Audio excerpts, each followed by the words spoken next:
এই যে cute cute দুইটা বাবুদের দেখতেছেন না, এদের কিউট কিউট নাচ দেখাবো আজকে আপনাদের। কি সুন্দর যে এরা নাচে, তবে মিউজিক ছাড়া নাচ কি আর করব বলেন। হ্যালো এভরিওয়ান, আসসালামু আলাইকুম। আপনারা সবাই কেমন আছেন? আশা করি ভালো আছেন। আমি আলহামদুলিল্লাহ ভালো আছি। যাই হোক, এই যে কিউট কিউট বাবুদের আজকে আপনাদের নাচ দেখাবো, তারা কত সুন্দর করে নাচতে পারে। আর এই যে সাথে ওদের মা আসছে, ওরা আসলে মূলত এক জায়গায় দাওয়াতে গেছিলো, সেখান থেকে যাওয়ার পথে আমার সাথে দেখা করে গেল। আর এই যে একটা ভাইস্তা, ওরে মা, এই যে কি দুষ্ট, কি করবে দিশা পায় না। এই তো এখন এই যে এরা দুইটা ভাস্তি আমার, এরা এখন নাচবে, বলে যে মিউজিক দাও মিউজিক দাও। আমি বললাম যে বাবা ঠিক আছে, এমনিই নাচো, মিউজিক তো দেওয়া যাবে না। তাই তখন মিউজিক ব্যবহার করেছি, কিন্তু পেজে দিলে তো ইস্যু ধরবে, এই জন্য মিউজিক ছাড়াই আমি এটা দিলাম। তারপর যাই হোক, অনেক সুন্দর নাচতে পারে ওরা, মানে নাচ দেখাচ্ছে, আবার লজ্জাও পাচ্ছে, আবার নাচ দেখাচ্ছে। দুজনে যেখানে যায় একই রকম ড্রেস পরে সব সময়, মানে দুজনে প্রায় জমজ মেয়ের মতোই, একই রকম ড্রেস, একই রকম, মানে সব কিছুই ওরা একই রকম কিনে। মারাও একই রকম ম্যাচিং ম্যাচিং, মেয়েরাও একই রকম ম্যাচিং ম্যাচিং করে। আমার কাছে খুবই ভালো লাগে।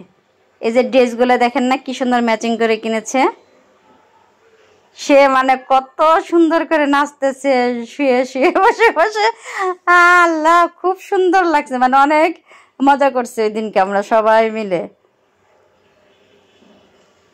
দেখতেছেন কত সুন্দর করে নাচতেছে, আবার লজ্জাও পায় আবার নাচেও। এইভাবে এই দিনটা আসলে কাটলো। ওরা আসলে পরে আমার অনেক ভালো লাগে। কতক্ষণ দুষ্টামি করে তারপরে চলে যায়, তারপর আবার বাসাটা খালি হয়ে যায়। সাথে এই যে আর একটা আছে, এটা তো শুধু দৌড়াদৌড়ির মধ্যেই থাকে সব সময়। এই যে মুখে পাইপ দিয়ে ওই যে কি করতেছে, সারাদিন দুষ্টামি দুষ্টামি করে। আর এই দুজনকে শুধু ধরে ধরে মারে। ওরা তো ওকে দেখলে ভয় পায়। ওরা মেলায় গিয়েছিল, সেখান থেকে বাঁশি কিনে নিয়ে আসছে, সেই বাঁশি বাজাচ্ছে, মানে অনেক মজা করে আমার বাসা আসলে পরে।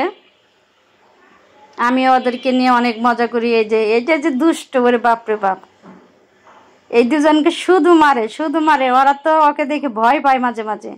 আবার এই যে আমার ভাইটা পাগল, ও জানে যে আপু মিষ্টি পছন্দ করে, তাই যখনই আসে তখনই এই যে এক প্যাকেট করে মিষ্টি দিয়ে দেয়। আমি বলি যে এই কেন, তোমরা মিষ্টি খাওয়াইতে খাওয়াইতে আমাকে মোটা করে ফেললা। এই যে মিষ্টি অলরেডি খাওয়া হয়ে গেছে, আবার আরেকজন আইসক্রিম নিয়ে আসছে আমার মেয়ের জন্য। মানে ওরা বাসায় আসলে এই মিষ্টিটা আমার ওই ভাইটা পাঠিয়েই দিবে, যে আপু পছন্দ করে। সব সময় আমি না করি যে নিয়ে আসো না। আরেকজনে যে আমার মেয়ের জন্য আইসক্রিম নিয়ে আসছে, তা অর্ধেক খাওয়া হয়ে গেছে দেখি। যাই হোক, আজকের ভিডিওটা আপনাদের সাথে শেয়ার করলাম। কেমন লাগলো জানাবেন। সবাই ভালো থাকবেন। আল্লাহ হাফেজ।